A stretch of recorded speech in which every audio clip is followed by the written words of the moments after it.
it's time. Alright guys, now I hope you're all good. Now yes, the rumours are true, and after much deliberation and many years of sticking it out with Final Cut Pro, I've decided to move over to Davinci Resolve. And here's why. So unlike other pieces of software out there such as Final Cut Pro and Adobe Premiere, Davinci Resolve is actually multiple pieces of software in one.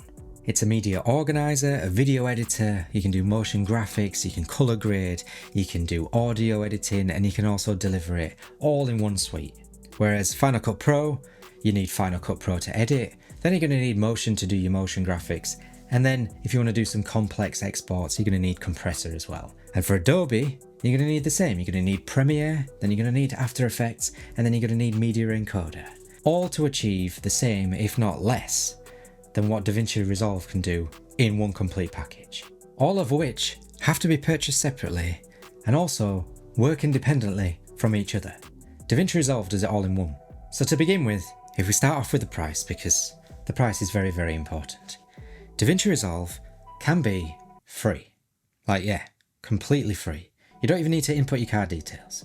So you can kind of try it before you buy it. And you get to use about 90% of the overall features that you get from the studio version as well. So you can try it for a while before you even decide to invest. And trust me, it's worth the investment. And if you do decide to upgrade to the studio version, it's a one-off cost of £255, which is a bargain.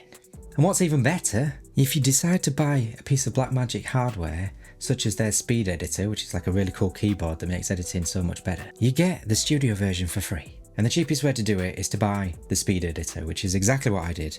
And it's around about £330 to £350. So for an additional £100, you're getting yourself the full studio license of Davinci Resolve, and you're getting a really cool keyboard. I mean, when you put it like that, it doesn't sound that great, but trust me, it's actually better to do it this way. So if you just want to buy the suite itself, it's £255 as a one-off cost. So if we compare that to Final Cut Pro, that is also a one-off cost. It's £299.99, I believe. I actually bought it for £199, so it's gone up a little bit, but that was about 10 years ago. However, you still need to get the additional software such as Motion for your motion graphics. Now that is currently at £49.99, which is again a one-off price, and to be fair, an absolute bargain at £49.99. But you also need Compressor, which is the same price, £49.99. So we're bordering £400 here for the same piece of software. But just like Davinci, this is just a one-off cost, so you never need to pay these prices again. There's no ongoing subscriptions, so you get the software for life, along with future updates as well, which is the key. Whether or not Apple or Blackmagic will change this in the future, it'll end up being subscription-based like everything else in the world, I do not know. But for now, they are both one-off costs, which is, I mean, it's pretty damn good. Unlike Adobe, honestly, if I could move away from Adobe tomorrow, today in fact, I would do, because I am tired of the monopoly that they have on us content creators, where we kind of pretty much need their software to function in this modern creative world. It's a nightmare, but luckily for video editing, I don't need them. There are much better options out there. But anyway, the price. So unlike the other two, Adobe is a subscription-based model, which sucks. And if you just want to buy the one app, which is Adobe Premiere, which is the main video editing software that Adobe do, it's going to cost you about £20 a month. Might have changed, let me have a look. Okay, so it's £21.98 a month. Come on, Adobe, seriously? £21.98 a month just for the one app. And don't forget, to achieve the same as Resolve, you're going to need After Effects as well and Media Encoder. Before you know it, it's going to be like 50-60 quid a month. They do, however, have their Creative Cloud offer, which includes all of their programs, all of their software programs, which is pretty good if you're a content creator and you use Photoshop, you use Lightroom, InDesign, Illustrator, and all the rest of the stuff. Then that's about £56 a month. So that's like 700 and something a year. And that never stops. That's for life. So compare that to £255. I mean, it's just insane. I hate you, Adobe. So yeah, Davinci is by far the best priced piece of software out there. And you'd think you get what you pay for, right? Well, no, not in the case of Davinci. You actually get a lot more than what you're paying for. Trust me. Davinci are arguably leading the industry when it comes to bringing some of the best features to their software. They just seem to listen. Now I know Adobe are also very good at this as well, but you'd expect this from them because you're paying an ongoing subscription. Like, they've got you by the cojones. Davinci, you're not. You've paid it. That's done. They could turn around and say, we don't owe you anything else. You bought it now. That's what you get. But they don't. They just keep adding things to this program to make it even better every single day. All of which you get free after you bought the software. So the software that you buy is only going to continually get better. But Final Cut Pro, I mean, this is one of the reasons I want to move, is because I know I've paid for it and it is very, very good for what I've bought. Like, I've paid £200 10 years ago and it has been an absolute awesome piece of software for me to use and to learn. However, I'm getting a little bit bored.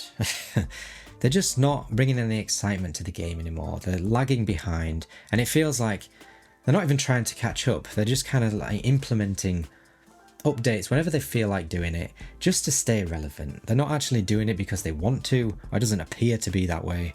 They're just doing it so that people don't run off back to PC. And if people are jumping ship from Final Cut Pro to Davinci, Davinci can go on Mac and PC. So there's nothing stopping you from switching if you wanted to. And with Final Cut Pro, they're just not doing the best job. Not currently anyway. A lot of you out there will probably argue. There'll be loads of people in the comments there saying, oh no, what about this? You've just not tried this. You've just not done that. Or what if you get motion array? I don't want motion array. I've tried motion array and honestly, it's so like buggy and glitchy. The amount of times that I've reinstalled something and it just doesn't work anymore. I don't want to rely on a third party company to make that software work properly. So I'm not interested when it comes to motion array. And also I did actually try Adobe Premiere for quite a while actually, for a couple of years in the background. I used Adobe Premiere and After Effects and I have to say, I did not enjoy it. It was very like, it wasn't very user friendly to me anyway. And I found it a bit buggy and a bit glitchy. It kept crashing. I just didn't like it. So I just reverted back to Final Cut Pro, which again, I absolutely love Final Cut Pro. I love the magnetic timeline. I love how simple everything is. It works really, really well on Mac. Like honestly, there's nothing wrong with Final Cut Pro. I just feel they're not investing enough into it. It's lagging behind and I'm getting a bit bored. So hello Davinci. And the only thing I haven't tried at the moment is Davinci's Fusion page, which is their motion graphics software. Now, I've used Motion for Apple for many, many years, and I've also used Adobe After Effects. And these are both excellent pieces of software. Like, they are fantastic. And I'm hoping that Fusion is pretty much the same or very similar. And I've heard very, very good things about it. And after a lot of research, I didn't make this choice lightly. I did a lot of research.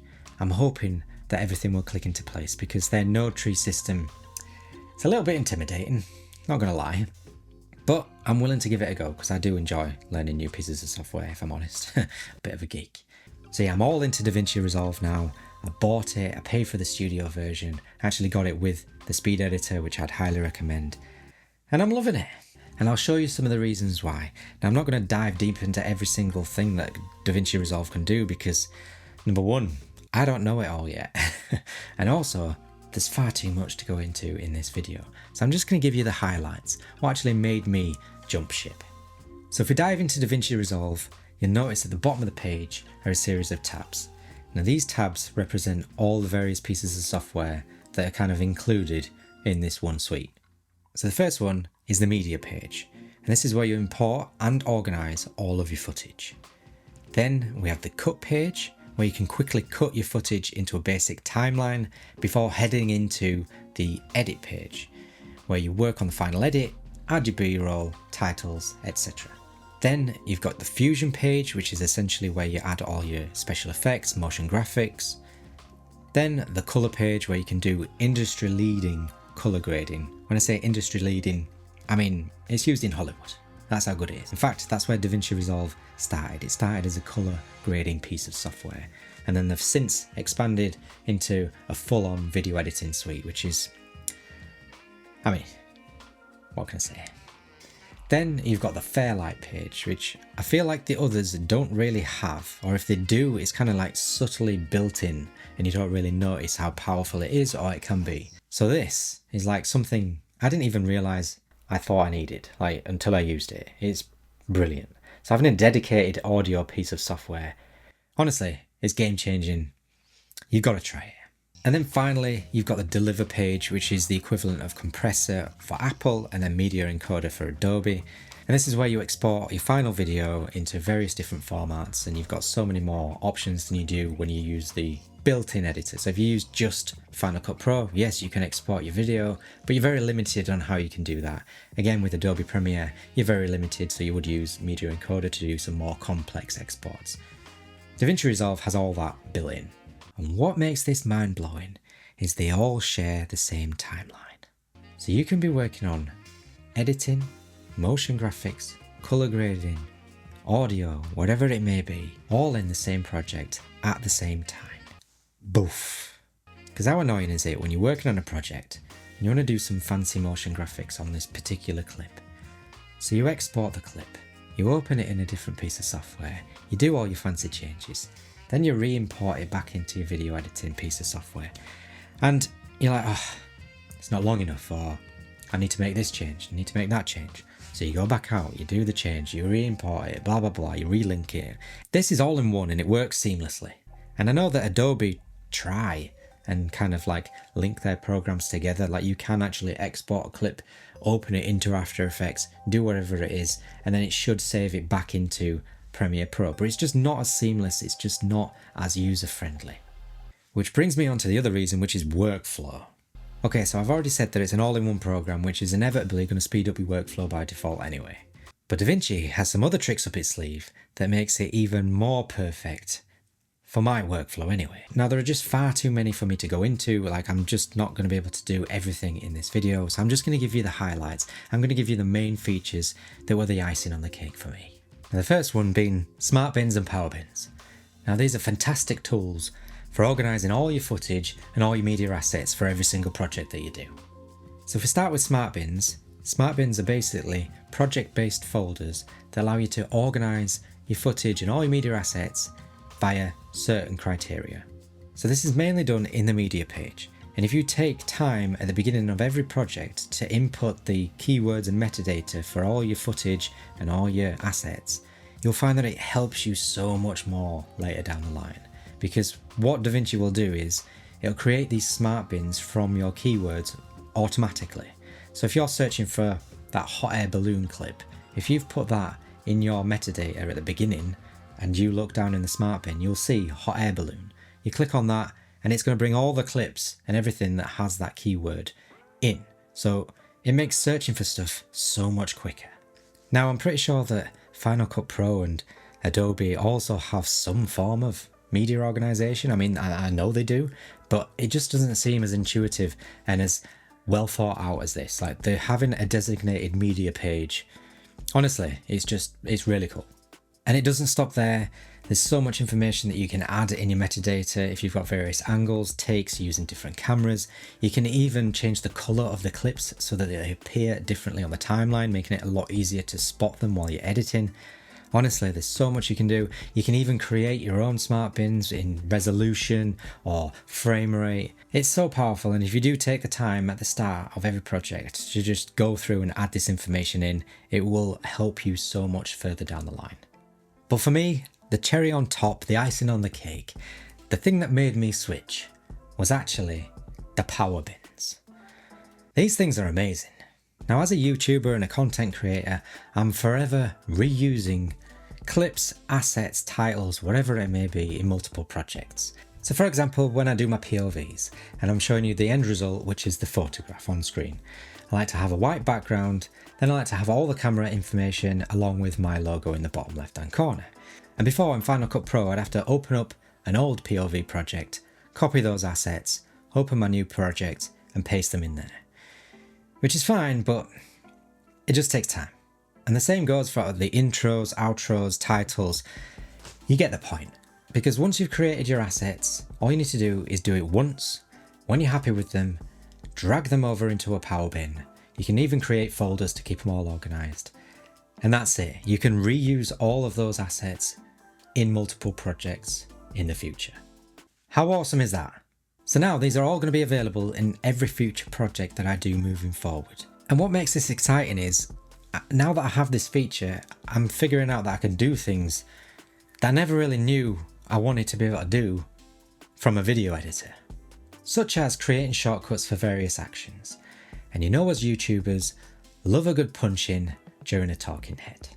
Now, to do this in Davinci, all you need to do is add an adjustment layer, zoom in by 20%, scale it to whatever duration you want, 1-2 seconds, give it a name, and then put it in a power bin.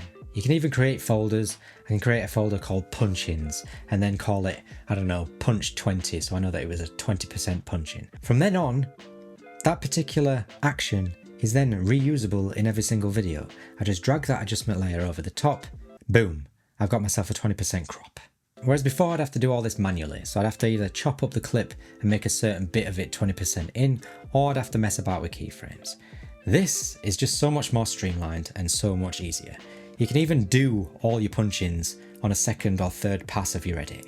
You can even create shortcuts for things like color grades or text. So if you like to use the same text throughout your videos, all you need to do is create this asset once to the right font, color, size, location on the screen, and then just save it into one of your power bins. And then all you need to do is drag and drop it onto your timeline for every single project going forward, and you know that everything's going to be uniform throughout all of your videos. It's just so powerful, and I absolutely love it. Now, the other deciding factor was actually the Blackmagic Cloud, because to my knowledge, both Adobe and Final Cut don't have this option. And this wasn't something that I necessarily needed, but I do like the fact that I have the option if I want it. And what this allows you to do is it basically allows you to store your project database in the cloud to have remote access from anywhere in the world, which is pretty damn cool, especially if you're traveling or if you're just going from the laptop at home to the desktop at work. Now that's pretty sweet, but there is a catch. And that catch is it requires a subscription. Yes, another subscription.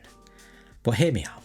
But the beauty about this is it's not a requirement to have it. So if you want to continue working as you always have done with hard drives and whatnot, you can do. You don't need to pay for anything else. You just pay for the studio version, crack on. However, if you want to up your game a little bit and maybe you have multiple users who are working on the same projects, maybe you've hired someone who's really good at color grading, but they live in Los Angeles and you're in London, then you might want to upgrade to this Blackmagic Cloud, which makes it so much easier for collaborative working. And if you do decide to opt into the cloud, it'll cost you £7.50 or thereabouts. I can't do the conversion because it's in dollars, it adds VAT. It's about £6 a month plus VAT or something like that. I'll put the price on the screen.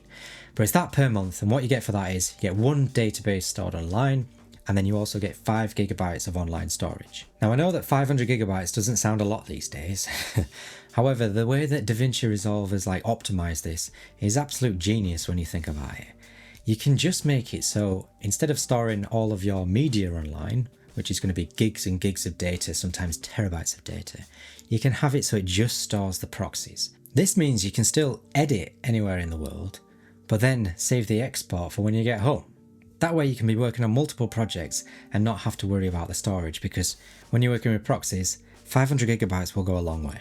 I mean, don't get me wrong, it's not a perfect system. It is a subscription. However, it is still a fantastic option to have if you need it. So for now it's working out quite well. I'll let you know how I get on. So that's it, I'm fully switched over. I've converted to Davinci Resolve. So every video from here on out will be edited in Davinci Resolve. And I will no doubt be working very, very hard on creating new plugins and new assets for you guys in the future. Along with a lot of tutorials as well, so stay tuned for that. So I hope you liked this video. If you did, please consider giving it a thumbs up. Really helps out the channel. Consider subscribing if you want to see more videos like this. Hit the bell, all those nice things that will put a smile on my face. And I'll see you in the next one.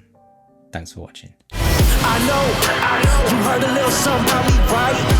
People love to talk, everybody wanna tell me, right? I know, bunch of fakes all around me, right?